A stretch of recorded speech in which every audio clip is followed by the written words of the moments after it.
So welcome to the next week of our career chat. Last week we had Jim Kolb from Triad Components Groups, and he was talking about sales management. Today we're really fortunate to have a special guest, an alum of our MSIS program here at San Diego State. This is Adham Shaaban. He is the Chief Information Officer and Chief Security Officer at Forward Slope Inc. Welcome. Thank you so much for joining us today. Thank you, Greg. Thank you very much for having me. So just to get started, why don't you tell us a little bit about what Forward Slope does as a company? Sure. So Forward Slope, we are a defense contractor. We work very closely with the Navy and with specifically the NIWC Pacific, which is the Naval Information Warfare Center here in San Diego. And we do a lot of software development. We're a technology company, so we do software development, we do cybersecurity services, and we also do maritime surveillance systems for the government and for clients all over the world, really, on behalf of the U.S. government. That's really cool. And what is your actual role in cybersecurity at Forward Slope? So at Forward Slope, so as you mentioned, I wear dual hats. I'm both the CIO and the CSO. So I manage the IT for the company internally, but I also manage the cybersecurity for the company internally, as well as the cybersecurity programs that we have for our clients. Yeah, and I imagine the two roles are related.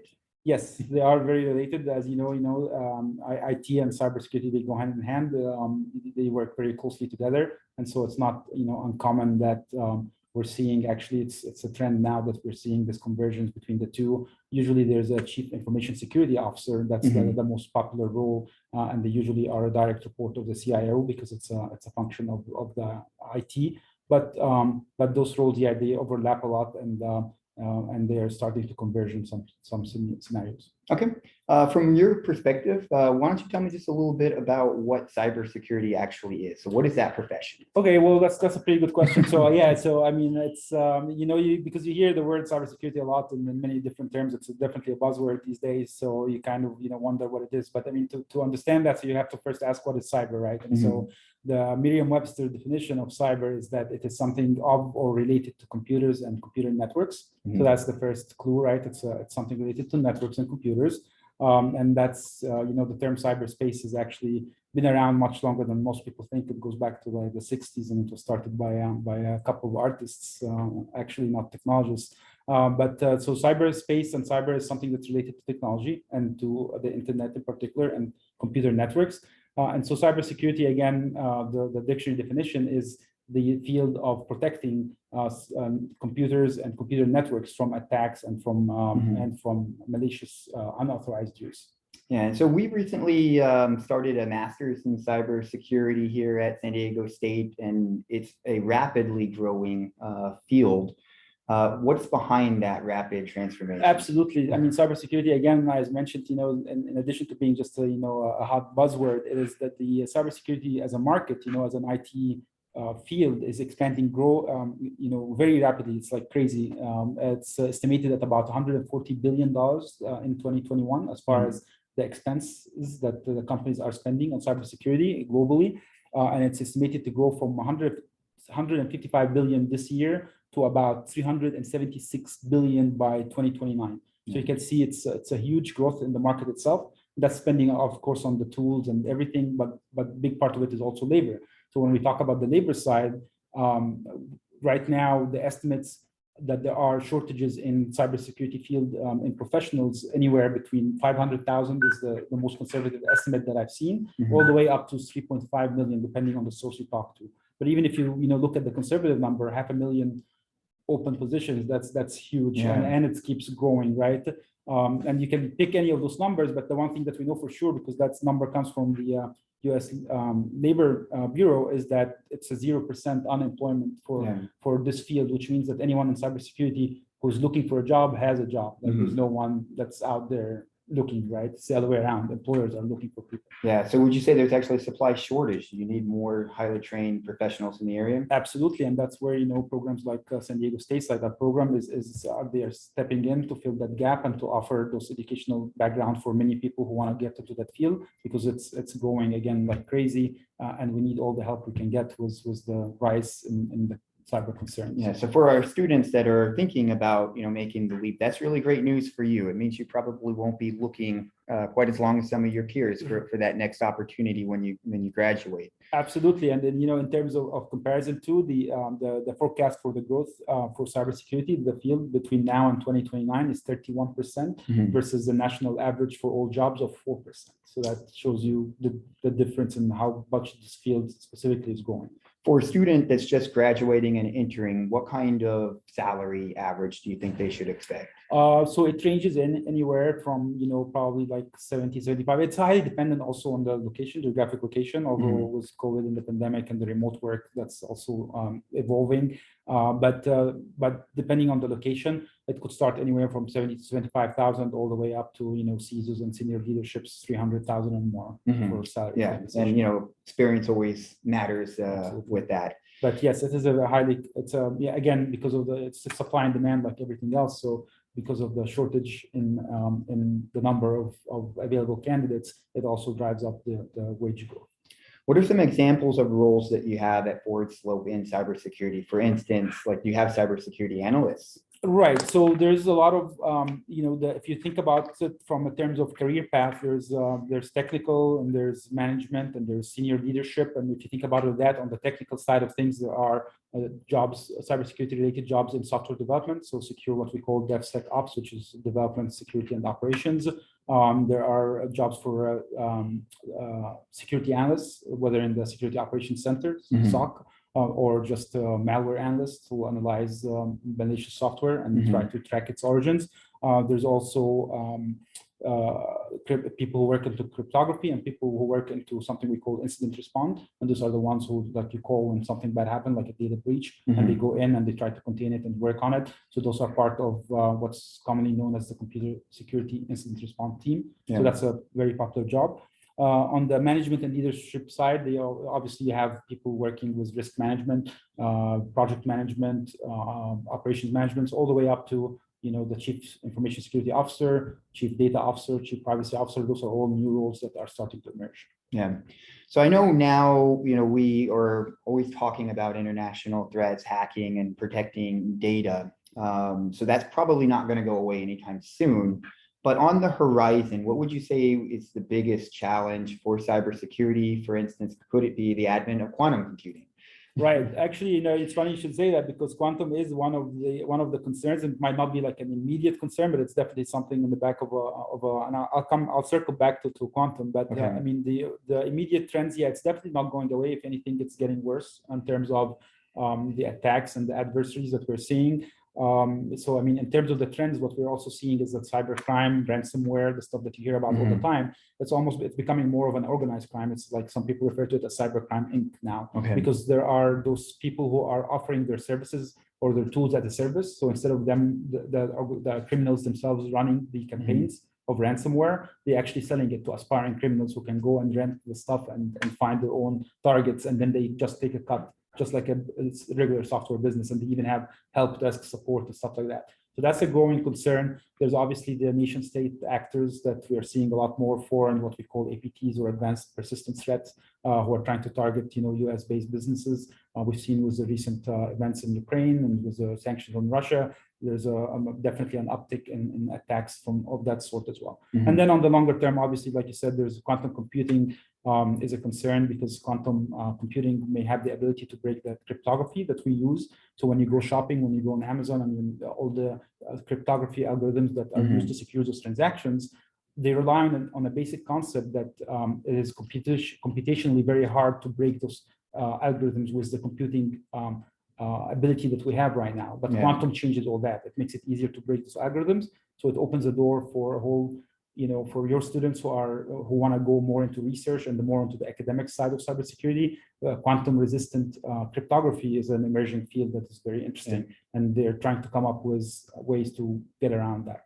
And this is just a personal curiosity of mine, because we've done several projects in our MBA consulting program that deal with blockchain.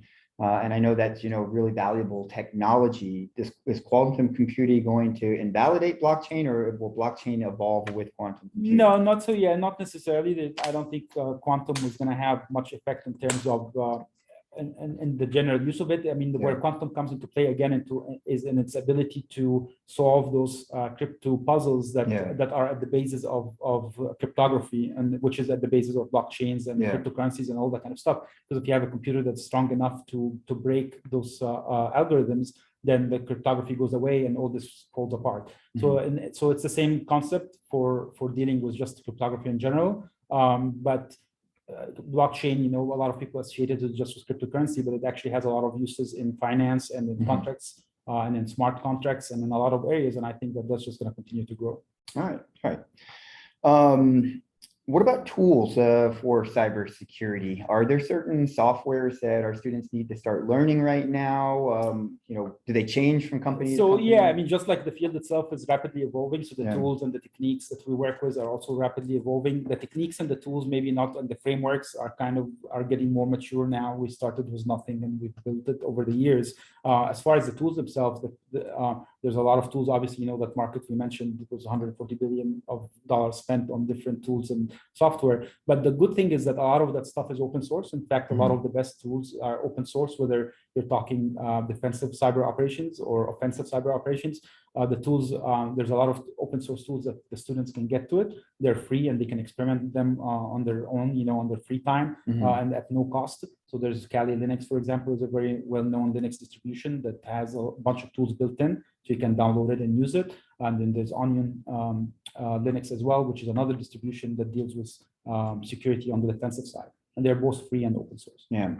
What about learned skills, or what can our students study or work on that will help them to get better prepared to go into cybersecurity? So there's a lot of resources. There's a ton of resources online, whether it's YouTube videos or whether it's just a lot of companies that are in cyber. They put out a lot of white papers and a lot of content that students can consume on the time. But something that's also a lot of fun and available here at San Diego State. There's a San Diego State Cyber Defense Club, which and I think they meet on Fridays from 6 to 9 p.m. They have their own website.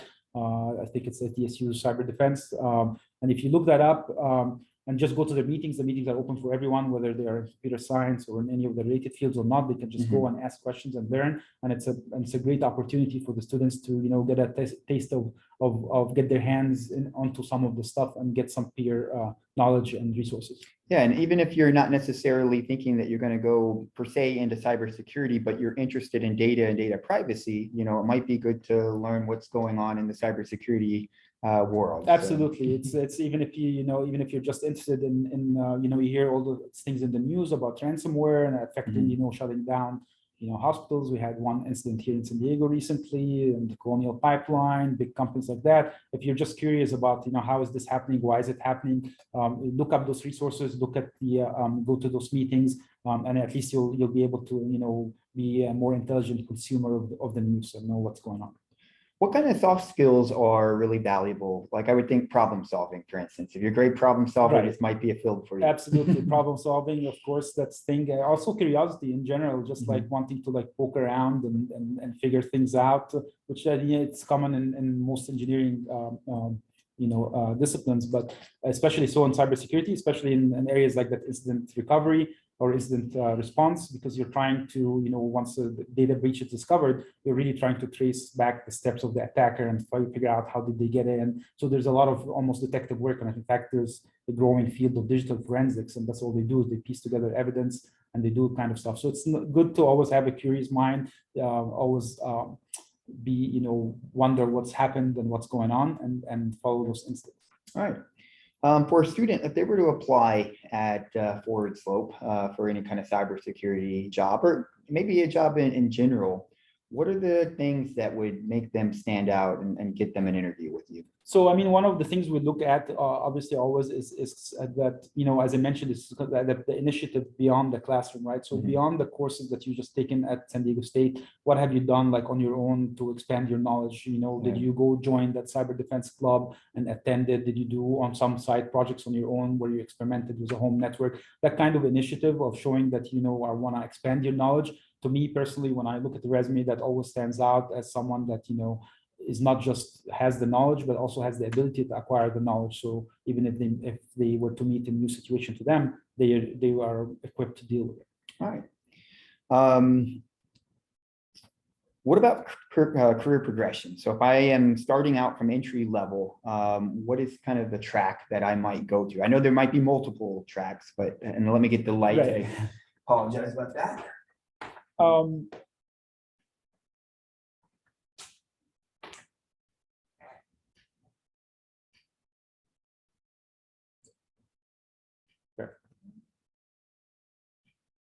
There we go. You're being stubborn. yeah. No, yeah, as we mentioned earlier, there's multiple tracks, from the technical to management. And so you can go depending on your inclination, whether you want to stay. It's very similar almost to software engineering and the other IT kind of disciplines, where you can remain in a technical track and just keep doing, malware analysis, some kind of security analyst, and progress from, junior to mid-level to senior, and just follow those traditional path.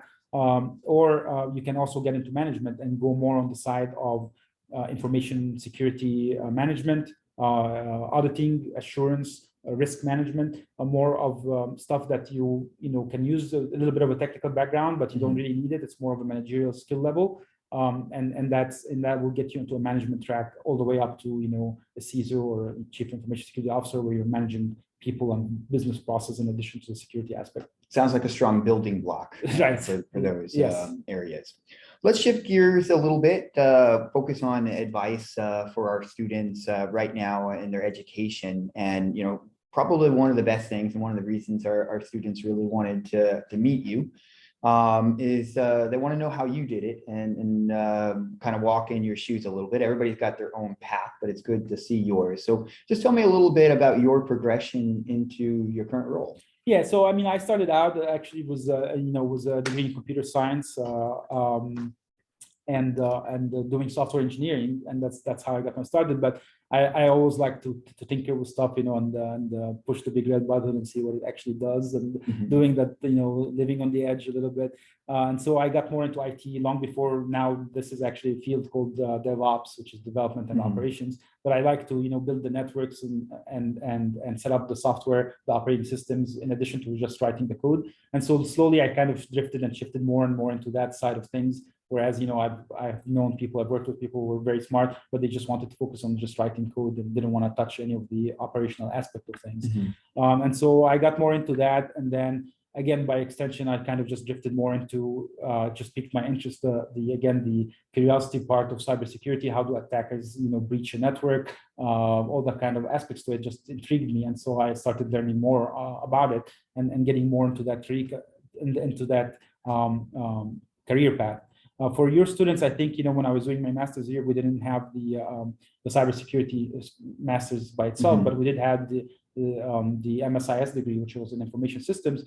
And luckily, it has some flexibility because there are electives that you can take. And so my advice to students is, make use of that flexibility with the electives and seek out the classes and the courses. I've taken courses during my MSIS degree. In the computer science department, there was a computer defense computer security class that was a hybrid undergrad grad class, and I was allowed to take that. So that was very nice because it was helpful and it was very hands-on. I've also taken classes from the program for Homeland Defense, Homeland Security, because they had a cyber warfare class. So my advice is just look outside, the program that you're in, especially with the electives, and see, look for those topics of interest that may augment, what you're doing, and they will also give you that exposure and see if this is something you like to do or not. All right. What do you think our students should do outside of the classroom, other than like the clubs? So for instance, I'm going to make a pitch for the career management center where I work. Do you think they should spend some time with me? What are other things that they can go out and do that would help prepare them? No, absolutely. Yeah. Career management center, very important. It's a, very, very important resource. One of the best resources that the university offers you as you get closer to transition from being a student to going out to the market. Or even if you're already in the market and you're doing a part-time MBA, the Career Center is still very valuable because it can help you find what else is out there, right? And just kind of expand your options and your opportunities. And just chats like this one, just is an amazing resource, right? But in addition to that, also, when you're in the job field, like any other job field, you're marketing yourself. So you're really trying to market yourself. So, worked on your business profiles, your LinkedIn profile, do those side projects, do those personal things where you can use it to, show evidence that you are investing in yourself and that you want to grow your career. Awesome. For our students that are, currently transitioning and they're thinking that cybersecurity might be a great field, but maybe they don't have a technical background yet. Have you seen successful people transition from a business background that's non-tech into cybersecurity? Absolutely. There's a lot of programs right now that focus on that. And there's a lot of people in cybersecurity, some of the best and smartest people I've met who've been in cybersecurity field for a while, did not start out with any technical field, or at least not related to cybersecurity, maybe in different other fields. One of the earliest books, I think, and a book that I always recommend to people is called The Cuckoo's Egg. And it's like a famous author who was actually an astronomer.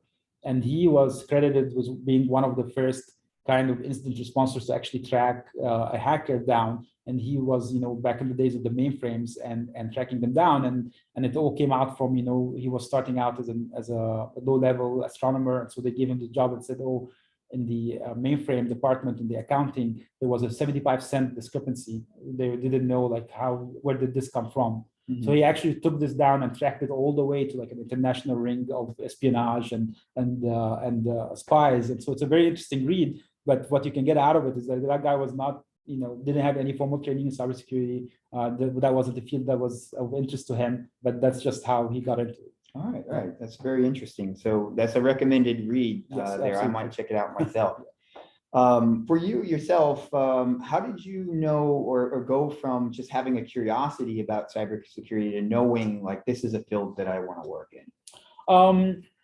So it's just, it's kind of when you're doing something, when you're working on something, it's almost like you kind of feel there's an intangible, this soft feeling to it. It's like when it's something that you're enjoying, you kind of feel like it doesn't feel like work. It doesn't feel like a chore. It feels like something that you want to do. And I found myself more as I read up more on cyber and stuff. It's almost, and like that novel, for example, it almost reads like, interesting stuff. You read it and you go like, oh, this is what I want to do. This is what I would like to be doing. It's interesting. It's motivating. It's challenging, but without being a chore or a bore or anything like that. And so that's the kind of feeling that I got as I started working more with cybersecurity, and that's why I pivoted more towards that. Yeah. Did you have a mentor in the cybersecurity field? Maybe you even still do now, and how did that affect you in your career? Yeah, so I didn't have one dedicated mentor or one person in particular, but I was very lucky to work with a group of very smart people, very talented people who each I kind of learned from their best practices and best traits on how they acquired knowledge and how they stayed up to date on what they were doing, and I used those same skills towards the cyber knowledge. But now because it was when I got started in it, it wasn't as common or as popular. But now we have more of structured mentorship places because the field itself, as it goes and matures, it's becoming more defined, and there's more tracks and more things that you can do to specialize. So there's more specialization in it. Whereas before it was more of a technologist kind of hacking mindset of doing multiple things. And so now obviously we're looking more even at Forward Slope. We have a more structured mentorship program where you can have someone, a resource that you can reach out to and get knowledge from. Yeah. Circling back to what you talked about earlier as advice is going out and doing things outside of the classroom. When students come to visit me, one of those things I encourage them to do to make themselves better is to surround themselves with people that are already in the business. So you're thinking about getting into cybersecurity, go meet people who are doing what you want to do and people who can hire you. Don't approach them about a job, approach them to talk about their jobs. If one of our students approached you and said, hey, I'd like to talk about cybersecurity, are you generally open to that? You can be honest. No, actually, yeah, absolutely. Would love to help in any way I can.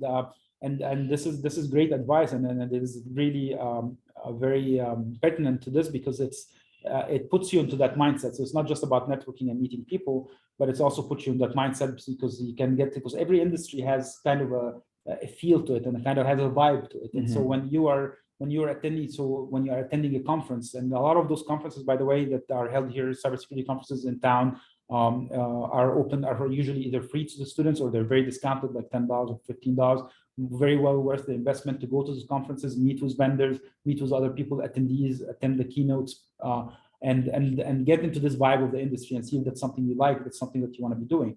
The other resource too, along those same lines, is a lot of the professional organizations, for example, ISC Squared, which is behind the very prestigious CISSP certification. They're the ones who run the certification. The local chapters, there's San Diego chapters for all of these organizations, and those chapters are open to everyone. You don't have to be a certificate holder or anything. They have monthly and sometimes weekly meetings, and they're open to everyone. So attend those events and get to meet those people, learn about those certificates, and learn more about the industry as a general. Yeah, and all of those connections are going to be super valuable, but I imagine even attending the conference probably looks good on the resume if you saw it on there. Absolutely, because it goes back again to that personal initiative, right? Like, what are you doing to enhance your knowledge, to further your skill set that is outside, what everyone else is doing? So how are you differentiating yourself? Because it's, again, back to marketing yourself. All right. Any other pieces of advice that you think you might impart upon our students about getting into this industry? Yeah, just no, I think we've covered pretty much everything. But again, I want to stress the point about using the resources like the Career Center and using the resources that are offered by the university, because a lot of the time, and totally understandable, is that you get too bogged down by the classes, by your finals, by the papers you have to write, by your grades, that you kind of miss this whole part of the education, which is an extremely valuable part of being an institution like SDSU, is those additional resources that you have to use. So go to the Career Center, talk to Greg, get all the resources that you can get your hands on, that are free for you. They're not going to be free once you're no longer a student, and so make use of them now, while you can, and make the time. I know everyone is busy, but just make the time to invest in that, because you're really investing in yourself. The insights that you shared today, they're really valuable. I appreciate your time coming out to campus and having this discussion and sharing it with the students, your willingness to let us record this so that our students that are out there working, which the majority of our students are, they still are able to come and see the information that you're sharing. This week, we weren't able to do live Q&A logistics challenges, so we're going to do a live Q&A next week, so March 25th at 1 p.m. So I'll get the information out there for our students, but if you're watching this video and you want to come and have a live Q&A with Adham, he'll be back with us. Right now, we're looking here on campus again, but if not, there's going to be a virtual link as well. So we'll give you an option to link in virtually to us or to show up here in this boardroom in person to talk to Adham. And maybe, I don't know, Carla from your office was going to come out today. Maybe there's a possibility she might be able to make it out. She is Director of Human Resources at Ford Slope. So if she is able to make it, that might be beneficial too, to talk to somebody in HR at Ford Slope. Absolutely. So, okay, well, my pleasure, Greg. Thank you very much for having me. And thank you all to all of our students who are watching this video. If you have questions or you would like to connect with Adham, send me an email or look me up on our website or on LinkedIn and connect with me that way. So we'll sign out for today, and we'll be back with one of our next career chats in a few weeks. But again, a part 2 for this career chat next week.